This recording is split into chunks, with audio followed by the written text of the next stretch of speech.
Hi everyone, welcome to Thrive Thursday. I'm Jen Fredericks here with Lori Kuhn, the author of our article today, and Shane Reed, and we are going to talk about the article titled, Your Authenticity Offended Me. Yes. Yes.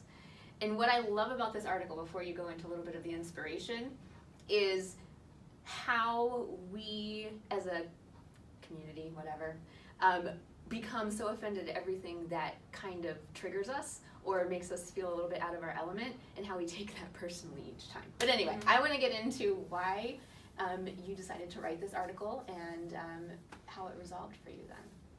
Well, I want to go back because what you said is interesting, how we take that personally.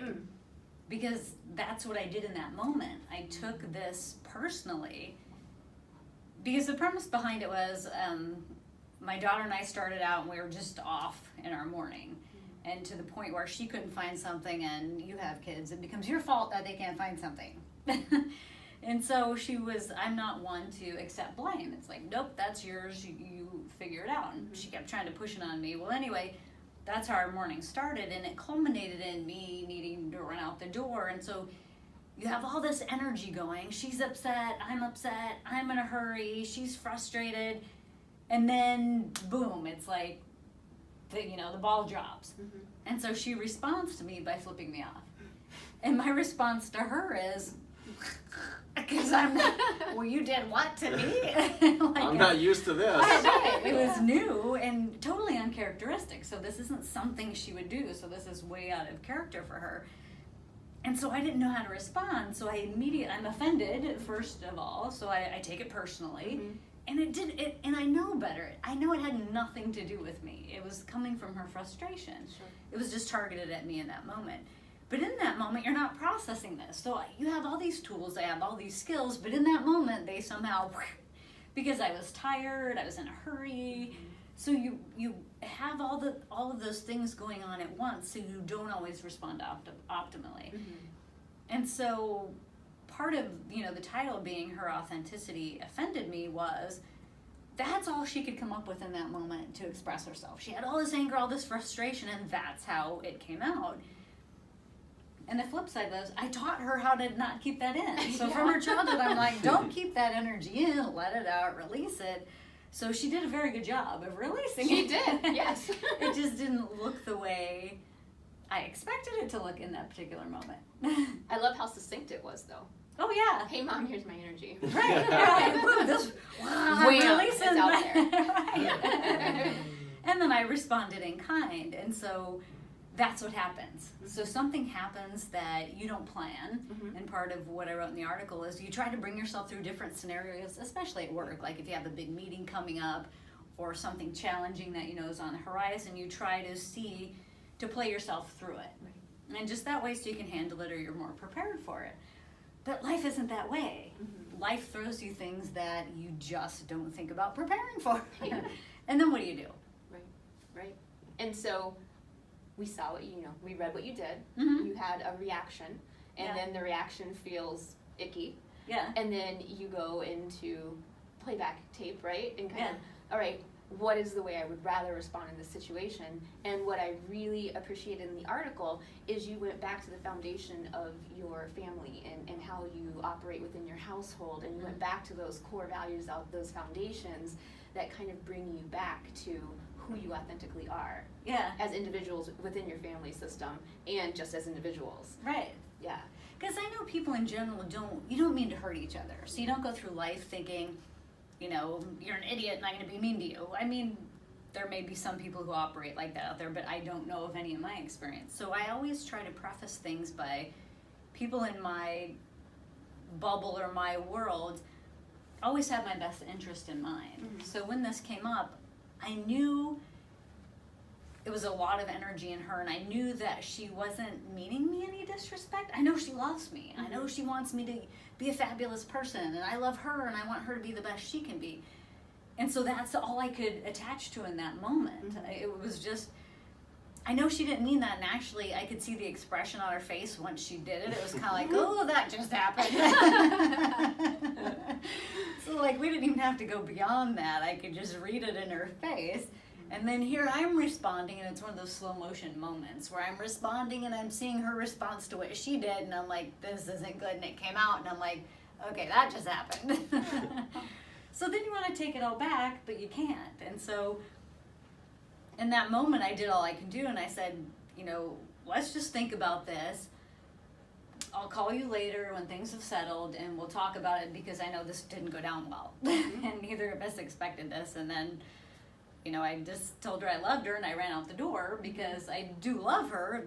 Yeah, I was a little freaked out by how she responded, but I just wanted her to know I love you. We'll touch base, because I knew she would be stewing in it also, and so I didn't want to leave her feeling bad. No, what's mom gonna do? So I wanted to create a safe space for her, and then I left, and then I wanted to give us a chance to regroup, and then talk about what happened. What I love about that little piece of it, that little additional interaction that you had at the end of this, what I hear is not authentic for you, interaction with your daughter, that was just some old programming that you picked up from what you said your household when you were a kid, was that you then chose to respond authentically, even though you didn't have the time to address it in its entirety at that time. You still had a choice in your response to your automated response, or whatever you want to call it. Yeah, because I said in the article, what the crap, because what happened is I started getting the old game tape. Well, you're a kid, I'm the authority figure, that was coming through my head, and I was like, ugh, that just all felt really ucky. But yet I couldn't come up with anything at that moment. So yeah, that's when it's like, okay, go back to what I know, I love you, we'll talk about it later, let's take some space and not go down this rabbit hole. What happens sometimes is that would come out, and then a parent-child, or even in relationships, you start going back and forth, because now your ego's hurt, or those triggers are touched off, and so you start going down that spiral. And I see the signs of that, so I recognize that right away, and I'm like, okay, I'm at least going to stop this. Yeah. I really appreciate the way that you have instilled such a value in authenticity in your kids, and I've met them both, so I know that they are completely authentic. And it also reminds me that when I say to my child, let your light shine, like that's one of the things they're taught at school, let your light shine, but not that much, right? Oh, yeah. And it reminds me also of the, who are you? Who are you to not let yourself shine brightly and express yourself? When you can do that from a place of love and personal responsibility for yourself and for others, the world is just a better place for it. Yeah. And it was interesting, because when she responded, I shot her down, and I'm like, wait a minute, I taught her to do this, and she executed it fine. It was just unexpected. So then I had that, whole game tape review of how did I want to respond to that. So do you have any tips or tricks that you would like to share with the viewers about how to not get offended when people share their authenticity with you? Yeah. Because one, that is them showing you the truest part of themselves, right? And expressing themselves in that way. And so how do you want to be in that moment when you experience something like that? And I looked at it as two-sided, because I look at it as you want to be authentic with people, but you can't be authentic to a point where you do offend people. So if I'm the person being authentic, I want to be cognizant of that. Like, I don't want to go into, a Christian establishment and start, running down Jesus. So you gotta kind of be cognizant of who like you're know your audience. Right, exactly. But then on the flip side, if someone's saying something that's offensive to me, do I want to be offended by that? So do I want to take this to heart? Do I have a belief that this is triggering within me, that I'm being offended by it? So it gives me an opportunity to look at the beliefs I'm carrying around and if they're still relevant. And I'm not one who wants to carry around the energy of being offended. So usually I go into, okay, it felt like it offended me. Do I want to continue down that path? Do I want to ask the person a question? Did you mean to offend me? Or, my belief is such, and you pretty much just shut it down.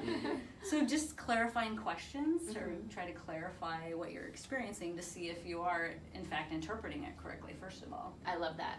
Going back to the questioning and living in curiosity and wonder. Yeah. Beautiful. Shane, do you have any more thoughts on authenticity and being offended?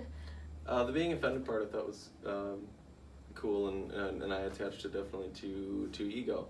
So if you're offended, usually it's tied to our ego, and so checking in with yourself and saying, you know, does this actually affect me in any way other than, you know, my ego being hurt or whatever, and then it can allow you to detach from the situation and maybe respond in a way that is certainly more calculated than you know, flipping somebody off. But Yeah. Yeah, definitely. Any other closing thoughts, Lori? No, I mean, I just like Shane was saying, I just go into why is this offending me? You know, what's in this for me, and what can I learn from this? And the interesting thing is both she and I learned so much from this that I'm kind of glad it happened. I mean, you don't want your kids flipping you off, but yet we both learned so much about ourselves in it that I'm like, wow, it's really cool that could happen, and yet we could gain so many positive things from it. Very cool. Well, thank you for sharing. It was a really fun article to read Yeah. and one to discuss. And I just would like to, on behalf of everyone at Thrive, invite viewers who are interested in learning more about how you can be authentically yourself, how you can decide how you want to react in or respond in certain situations where you might be feeling offended, and how you'd like to respond in a different way. We have a couple opportunities coming up this fall that can help you do that. One is our Human Progress Train, which starts in late September, and then as well as our Human Influencer Train, which starts as well in late September. To learn more about those programs, you can go to thrivehdc.com and click on Get Started. We'd love to see you here at Thrive. We'd love to help you find your authentic self so you can be out in the world just as you are. Thanks for joining us. Thanks. Bye-bye.